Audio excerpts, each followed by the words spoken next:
Hey guys, Jake Brown here for rotocurve.com, and today we're going to be looking at week 5, and we're going to be looking at some of the second tier sites and some of the underpriced players on those sites. Give me a moment.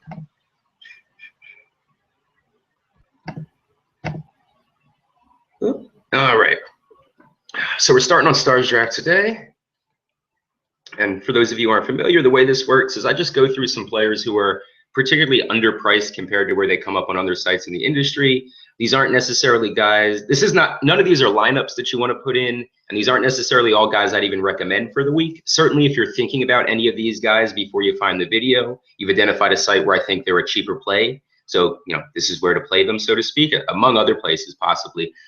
But again, these are not the best plays at each position. And most of the time when I'm doing these videos and I check back on my lineups, cash and GPP after, I usually have possibly 1 or 2 of these guys in cash and sometimes 3 in a GPP, but not usually a team full of these guys. So just wanted to get out in front and let you guys know that if it's your first time tuning in. Starting at quarterback, got Eli Manning at 6,600. When you look at quarterbacks on Stars Draft, you'll see where 6,600 puts him. It actually puts him above his brother, which would be rare to say he's a value at more than Peyton any other year than now. But compared to all these other guys, he's coming in roughly, let's see, about the 14th, 15th ranked quarterback this week. And I think looking at most sites, it's not where he's been at. The running game has struggled for them a bit. I think he's in a decent spot at that price. Being priced under Tyrod and Brandon Weeden is certainly not something that exists on every other site. Booby Dixon's going to be mentioned. I'll probably have him in on every site just so if people are only going through for one video, they find him. It's basically the same play as last week with Carlos Williams, possibly less upside here, but at the same time, he's actually cheaper on some sites where Carlos wasn't min. So 2,800. Continuing at running back, you have Joseph Randall. Well, not really sure about the doghouse he's going to be in after that touchdown and the benching when he let the ball go at the goal line and didn't get in much of the rest of the game. But the fact is he's priced with guys who were second string running backs for the most part. And on most sites, he would be a little bit higher. The other guy I'm really looking at, I just haven't gotten a chance to, I know that it looks like Drake Bell out in Detroit. So Amir Abdullah is someone that we all love going into this season. We all love his talent. So depending on his role, that could be a pretty easy swap to take Randall out and put Amir in as a value play. Looking at wide receiver, Larry Fitzgerald's just way too low price compared to basically 3 or 4 guys. Key one being Jeremy Maclin, who he's priced at, at least 10% or 20% more on most sites, and he's lower than. Steve Smith's out. Emmanuel Sanders also a value here at 5,700. Those are the 2 guys I was kind of looking at in that range, as well as Amari Cooper at 5,500. And then Pierre Garçon at 3,600, super value. If you want to go down to that range and check out what it has to offer, you're looking at second and third string. We will talk about Ty Montgomery in a future video, depending on James Jones, or in a different site, depending on James Jones. But he's actually priced more than Washington's #1 receiver. Washington's going to be without Deshaun Jackson this week. They're going to be out without Jordan Reed, and Garçon's a little banged up, so we'll see how that plays out. But at 3,600, he may be, the most mispriced player on the site. Jordan Matthews at 54, before I get too many people getting mad at me. I haven't played Jordan the last 2 weeks, so I don't have quite the frustration that a bunch of other people may have with him, but he's priced with Vincent Jackson, John Brown, and Allen Robinson. I personally believe he's more talented than them, but what's important to remember, in the last 2 weeks where he's disappointed you guys, he still had 8 targets both weeks, 13 and 9 the first 2 weeks, 8 and 8 the next 2. I can't really be too disappointed. I think a lot of people are going to be off him, and I think it's a decent matchup. So at 5,400, looking with the guys he's around, Jordan Matthews is someone I'm looking to play. Defense, I'm very torn about this week, and I'm trying not to think too much about it. I'm not super in love with any real matchup. I love the Broncos matchup, but they're going to be, and I believe they are, the top price on almost every site. The Ravens come in, and obviously their defense has struggled, but they get Cleveland, who they should be able to gash up on offense and force into some catch-up and possibly turnover situations there. So at 4,200, coming in, roughly the 8th defense, and I kind of like them there. I mean, if they're outside of the top 5, and you may see on this video I go to them a lot, Charles Clay at 3,900. I'll look at Sammy Watkins. I know McCoy's out, obviously. Carlos, so Booby's moving up. Oh, would you like software updates? Well, sorry guys. Give me a second, if they let me. Oh, this is fun. There we go. Sorry about that. 4,200. So tight end, looking at Charles Clay coming in under Jason Witten. When he comes in under Jason Witten and it's a couple $100 saving on Martellus Bennett, that's where I'm going. But I don't think you can really go wrong with those two guys this week. I'm looking for it to play Gronk as much as possible everywhere. So I think there's enough value on Stars Draft with some of the guys I've mentioned that you can easily fit him in. For an idea, you have about 7,500 more in salary with this. So we'll just play around and improve it. This is still not making an ideal lineup, but we'll make it a little bit better. And let's, yeah. So now we have, any receiver in the book, just to give you an idea of, if you want to go with the, top plays, so to speak, you still have money left. And at this, yeah, go come off Eli. You still have money left. So, this looks like a decent team. Obviously, it's not going to be, hopefully, as good as the team that I put out on Sunday. And again, I'm intrigued by Amir. I'm waiting on a lot of news like the rest of you. So, yep, this is Stars Draft. And we'll move on to Fantasy Draft next. All right, so Fantasy Draft at quarterback. I threw in Alex Smith. Some people have been talking about him throwing the ball 40-plus times in the last couple of weeks. Chicago being horrible against basically everything. But I am slightly worried that they will just get up ahead at home and Jamal will dominate and Alex Smith will be lucky to throw one touchdown. But this is the site in my eyes to play him. He comes in, I think, fourth or fifth cheapest. But I really do on Fantasy Draft. I really do like the idea of paying up a little bit for a quarterback if you like any of these guys in this middle range. Heard Andy Dalton's name thrown around a bit despite the Seattle matchup. I've heard Mariota's name despite the Buffalo matchup. And these are guys that are marginally more expensive than Alex Smith. So if you need to save money and end up spending less than 11K, I'm going to take him in that range. But he's not someone that I'm looking to start. Some of these other value guys are. He's not particularly someone I'm looking to start. Again, basically you're going to see Booby's price in relation to everyone on these sites. I will, again, take some guys out and throw them in so you can see other values. Abdullah comes in again on this site where he is priced at, less than half of the second priced running back. So it's too big of a discount to ignore.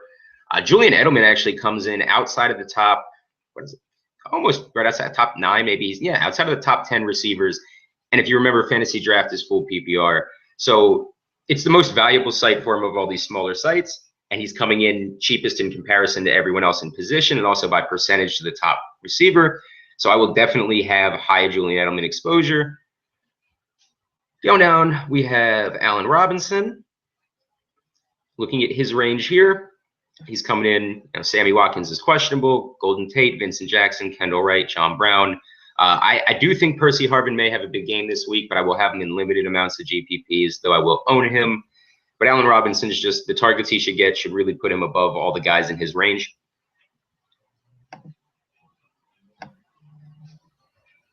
Here you got a big discount from Gronkowski, so it's hard to pay the 14.8 for him when you can get your very solid, Charles Clay play at 8.8. So that's probably where I go. Well, yeah, where I will go on this site. Going down to the flex spots, I threw in Garcon again. This site is not as good of a value. Remember, he was 3,600 and the receivers at 8.8 at the top. Here he's 10.8 and the top is 7.7 or 17.7, excuse me. So there's a much better ratio on other sites. So Hankerson has been getting some targets. This is, Narrative Street. This is a revenge game for him, if you will. Washington drafted him in 2011. He was pretty highly touted by them and expected to do really well. Didn't turn out that way. He's now getting a chance, get some targets and play a little bit more, and he's taking advantage of it. I think it's a good spot for him without the revenge at that 8-1 price tag, but include narratives because we haven't done that once this season. Looking at that other flex spot, if you go to running back for a second,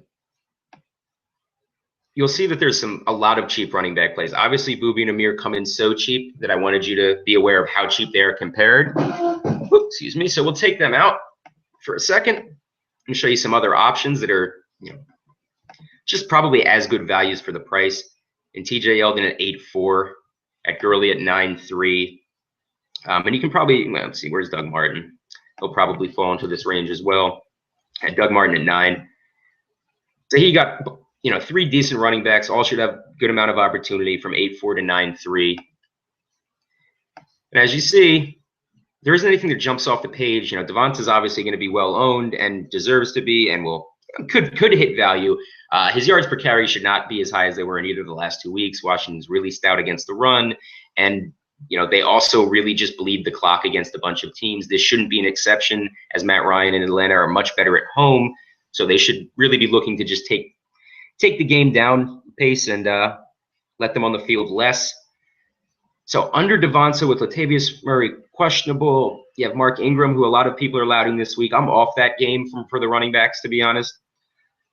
Joseph Randall, who we've seen as a big value on other sites, but not here. So my favorite in this range at 11K is Justin Forsett with Cleveland's run defense. So I'm not really huge on these guys. I'm huge on paying for Devonta if you feel that, or paying for Charles, Bell, Forte.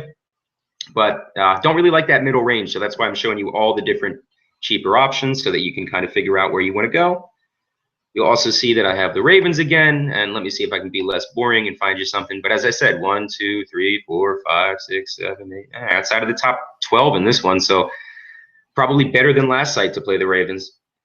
A lot of people are writing up Kansas City as well with the Chicago matchup. And they just haven't really produced fantasy points this season, but I can feel that play 100%. I do lean towards playing teams at home. So I think a lot of people will be on Denver on the road. And it is a great matchup. And here where they're third, it's better than some sites, but it's still, you get such price relief from some of these other defenses in the middle. And I think that's where I'll be going. We'll switch over to Fantasy Aces now. And this is where all right, well, Kaepernick's cheap on every site. I have to admit that. Some people like Jameis this week. Some people, no one likes Brandon Weeden, but those are the 2 starting quarterbacks who are cheaper. So he comes in the bottom, 3. He's cheaper than Blake Bortles, who I also like, as you see. But I've selected the 3rd cheapest and 5th cheapest quarterbacks this week. That's about the relation in price as well. You're talking about roughly 20% to go up to the top from them and their salaries. And I think some of the other positions, I don't necessarily want to play all these value plays, and that's why I've even included Gronk in this video. And as you see, there's only 550 left. So this is a little bit more like a lineup, but still just not really sure things in here all around the board, but things that I think, players that I think are underpriced. So Kaepernick and Bortles come in because of their price in relation to the top of the field. And as you see, you got guys like Le'Veon and Jamal Charles coming in at 6'4". At your top running backs. You go to your top receivers, it's also 6'4". Your top receivers and your top running backs are averaging, a couple points less than your top quarterbacks. Though again, I think these numbers, it's hard to maintain some of the numbers that Aaron Rodgers and Tom Brady have put up this season. Brady they're both in decent matchups. The Green Bay matchup's a little bit tougher. But when you have such value here at running back and wide receiver compared to some of these quarterbacks who are similarly priced, like we're going down and we're talking about, I may want to play Sam. Well, no one wants to play Sam Bradford, but Stafford, Wilson. The fact is, these are the same price or more expensive than guys at other positions who are going to score more on this site. So that's kind of why I'm looking at the cheaper quarterbacks. So after that long explanation, let's move to running back. You'll see I have Devonta on here.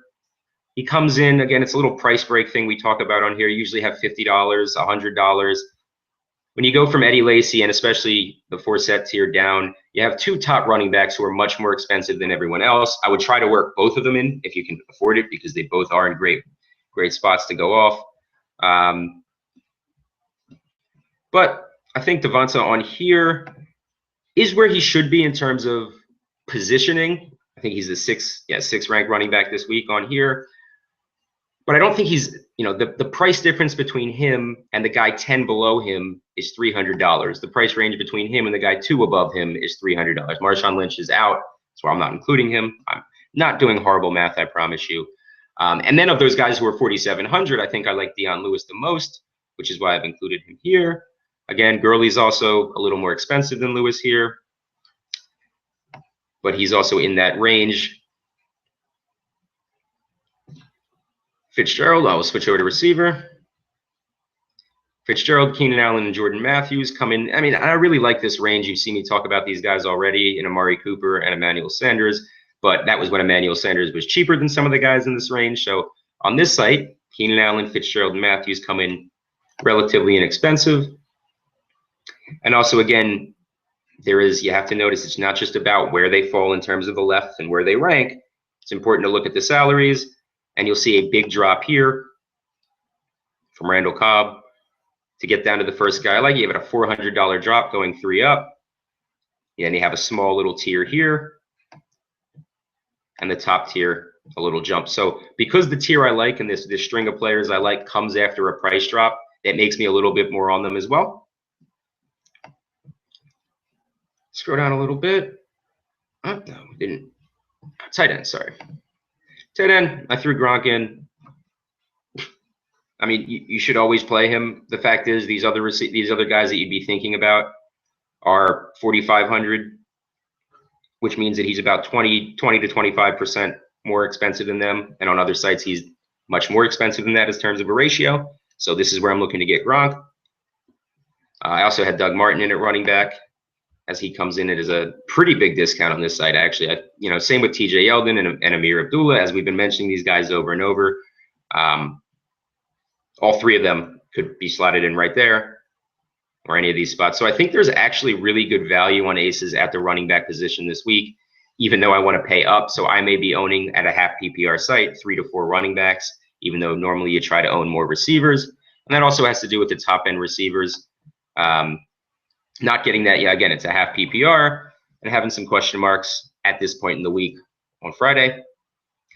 Have the Ravens in here again, and I'm getting way too boring for you guys, but they come in dead middle. Again, Denver comes in up top. Here, actually, Kansas City comes in up top. So if you feel Kansas City, as you saw on the other 2 sites, Kansas City came in below the average defense. So this would be where not to play them. But again, Denver, when I think about it more and more, and I look, it's $200. It's not like a Seattle week when they're at 3,500 and everyone else is at 29 or less. So I don't really think you can save a defense this week if you're looking at 3,000 being the top defense on the board and the bottom defenses being 2,500 and none of them being exciting. So I would actually change what I originally had and throw in Denver. There's some value plays for fantasy aces. Move over to draft pot, where I have not identified a quarter. Oh, I guess Tyrod's staring at me. So there we go, 8. And yeah, that's because there was no one cheaper than Tyrod that's starting, and he should not be the cheapest quarterback. But again, this is based on a very interesting system. So what you're really doing, and I'm hopefully taking the time to do that for you guys each week so you don't have to spend as much time on Sunday searching, is looking for guys who, for whatever reason, they're like, Devonta Freeman, 11.04 daily fantasy points per year, draft pot points per game. That's not true. So it must include the fact that he had zeros, prior to this or no history. I'm not quite sure how they calculate it, but the way I do it is I just take the boring time to go at each position, start at the bottom through, third stringers, work up until I see someone who's starting, and then start taking note of them. And, for Anthony Dixon, he's 4.49. Devonta's 11.04. So even that ratio, and that's ratio is a word I say a lot, but on this site, that's where it gets insane, because you look at the top guys, they'll be in the 20s, and you look at a guy like Anthony Dixon, and as I said last week, for Carlos Williams, if he needs to perform 1/5 as well as the top guy. So a min price 3K on DraftKings would mean, that'd be a 15K player, which doesn't exist. You can be 2.5, I believe, on DraftKings because you can get 7.5 running backs or slightly more. But this 5-to-1 ratio is why you really need to find the value on a site like DraftPot, or not on a site because it's unique on DraftPot. Not too many great value receivers this week. Leonard Hankerson comes in at 7.69 on here. It's not overly useful to show you who's in the range, if I'm being honest, just because there usually aren't good people. I'm just finding the one guy who's valuable. Chris Hogan, Tyler Lockett, Riley Cooper, Cole Beasley. If you're owning one of these guys, it's going to be Hankerson. So that's what I'm trying to do for you. As we scroll down, put Julio Jones in there. It looks like I didn't actually fill this out, so I'll have some fun.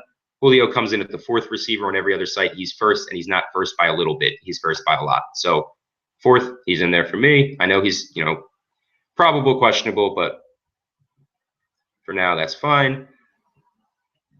Calvin Johnson comes in underpriced.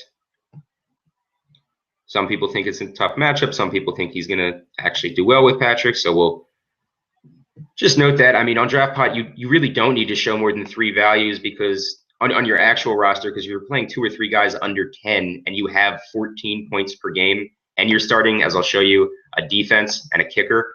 Your defense is never going to, it's never going to be right who the top defense is because it's based on some last year data. So, touchdowns really skew this. So, you have Denver for less. Then when you take your kicker, if McManus still isn't in the top 10, nope. So, you can go with Cairo Santos if you want. I usually just try to find McManus because he gets a lot of opportunities and he comes in. I don't know why his price hasn't updated, but again, you now have 43 left, which would be the equivalent of like 2 Julio Joneses, and you already have you already have a team with Julio, Calvin, Devonta, Gurley. So as you can see, and they did send out a user survey about lowering the salary cap, the DPPG cap, and I think that's something they should be doing. Hopefully they will, though. Hasn't happened as of yet, and that's fine.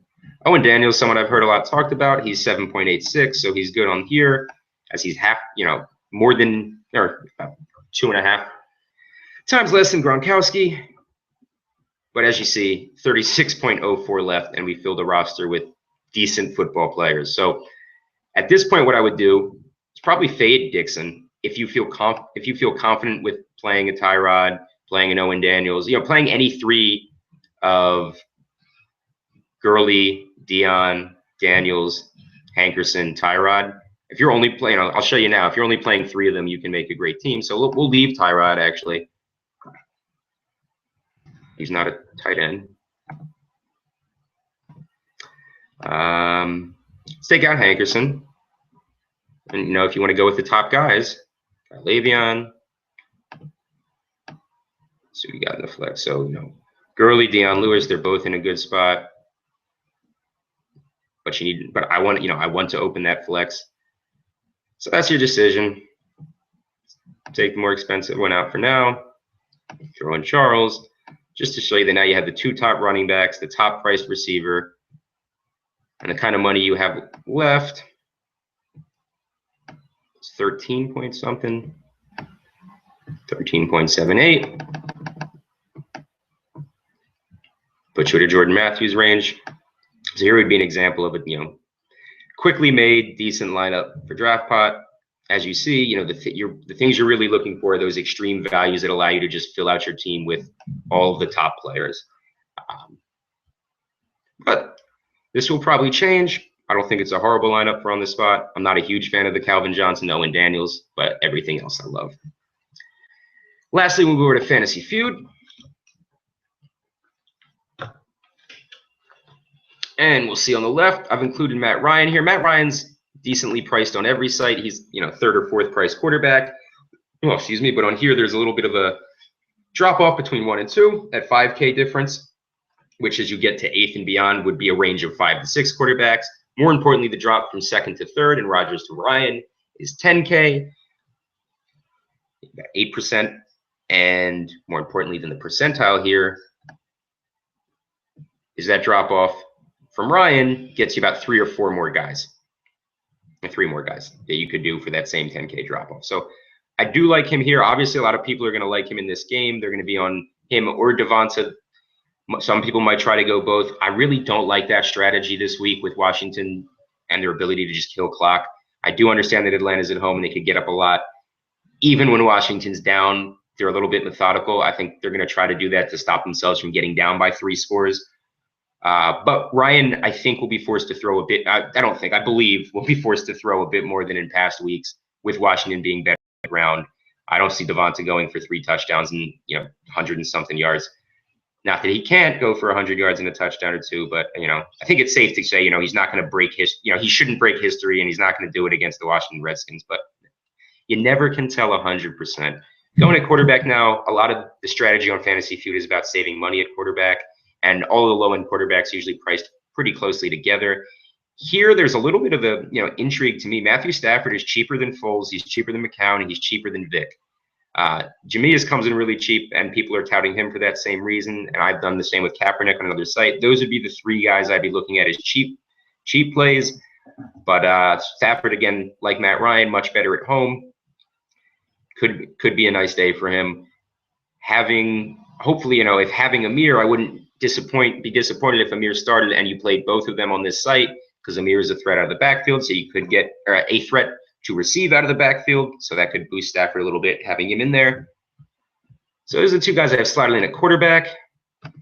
Here's Anthony Dixon's price here, and here you have to search for Anthony. 35,000. If you get a 35,000 starter on Fantasy Feud, you play it no matter what. Second wide receiver on a team that doesn't really throw to the second wide receiver, targets him 5 or 6 times a game, you play him for 3,500. Usually you're paying 70 to 80K for a receiver getting second receiver targets. So it's just obscene of a value. And if James Jones is out, the same goes for Ty Montgomery. If he's starting at 35.6, that would be nuts. If not, you do not need to play him for 35.6. But if you want to play him and Boogie, or him and Boobie, and give up the possibility of like 2 or 3 points from Ty at the opportunity cost of having some great plays. And as you see, it's very hard to put together a roster on here that has really any money left over. It's a pretty tough site, and there's a lot of ways to go. So we'll build this up at the end. It's the last site I'm going to show you guys. We'll have some fun. Dixon in there, TJ Yeldon at 89. The thing about TJ Yeldon is he's priced 15th. He's priced somewhere in the 15th to 20th range on here, and I have him as my 9th or 10th running back this week. So that's why I've included him there.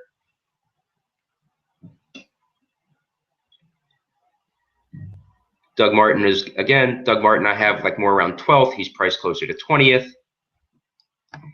And as you saw on some other sites, we were including that Yeldon, Doug Martin, and Gurley as a range. But here, and Deion Lewis. But here, Deion Lewis is 107,000.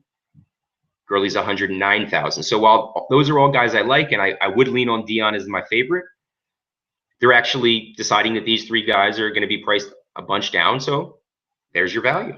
Not very hard to figure out. DeMarco Murray is also the same price as Doug Martin, coming in at like your 20th running back of the week. So I'm in Philadelphia. I'm not a huge fan of DeMarco Murray. Won't be highly owned. So if you think he's going to get the opportunity, he's someone who won't probably have his goal line carries poached if he's healthy. That the only thing I think he's good at is falling forward. Just not very impressed with him as a running back. But he will be very under-owned considering the name and possibly the opportunity he gets. Rolls comes in at 73.8 with the news of Marshawn Lynch gone, so be aware of that. Getting off running back and going to receiver. Steve Smith was ruled out. Baltimore passing game should be pretty horrendous, but Crockett Gilmore, I believe, is questionable at this time as well. So Kamar Aiken could see like 7 to 10 targets. Could be able to easily run the ball with Forsett against a horrible rush defense, so that's a concern. But quarterbacks still throw the ball 25 times a game, and if they're down their starting tight end and their only real receiver, I don't see how, and maybe I'll change my mind as they get closer, but I just see the opportunity being there if those two guys aren't playing and one has already been ruled out. Amir comes in at 71.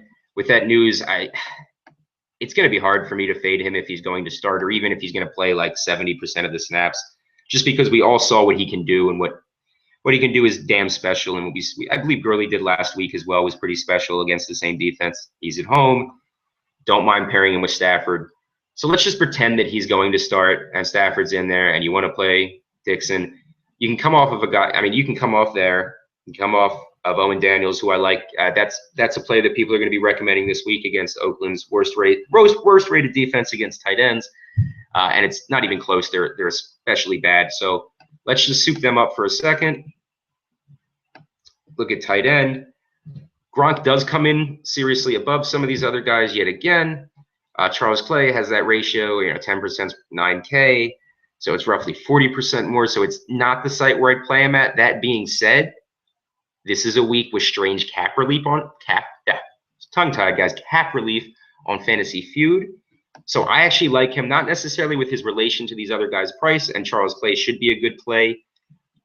But the way the site shakes out this week, you can afford to pay up for him and have that better, much better chance of a touchdown than anyone else at tight end which is every week. He's, probably a top 3 tight end all time, even if he's on a team of Chiefs. Let's see here. Looking at that other wide receiver spot.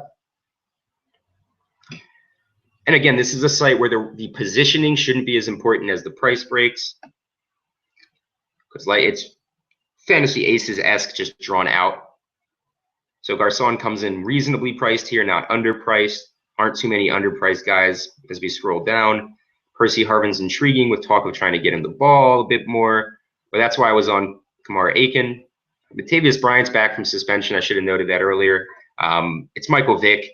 He very easily, because Vick can get on the run and throw a beautiful deep ball. He could have two catches for 110 yards and a touchdown. A 3-catch, that's not really where I want to risk it. Though he does have a higher upside, even if Kamara Aiken is starting, just because of his ability to go deep. But I'll watch the first week. I don't think he's going to be tremendously high owned. Some people will think he's a sneaky play, but I think people are aware he's coming back, and they're equally aware that it's Michael Vick throwing the ball. So if we wanted to just go up to the top, maybe people are going to be off Julio with a questionable tag, with the concerns with the Washington game running clock, and also with a lot of Devonta ownership. So he might have less ownership this week than most. 91K to come up from. So at this point, you're really deciding whether you really want to punt it all. I mean, you look at their defenses or not. Look at their defenses. We have Denver up top. We can afford Denver. I mean, there's certainly chances for cap relief if I've shown. So what I'll do is I'll actually take out one of the cap relief options where we can still afford, pretty much any receiver we want outside of the top 5.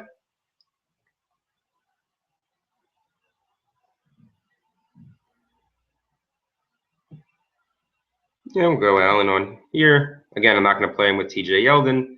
TJ Yeldon's also the most expensive running back on our roster. I don't necessarily think he should be as priced above Doug Martin as Doug Martin is Abdullah, but that's more about Abdullah being a possible huge sleeper. But again, if I were just messing around, I do that so that I can have the flex option to play another non-running back, because we're getting very running back heavy this week. And as you scroll down to this range, it's not the most pretty range in the world. Again, like Pierre Garcon is someone I'd play, extreme value elsewhere. But the other thing you can do, where'd he go? Play a 4-set. You can come off of Julio Jones. Again, I was just,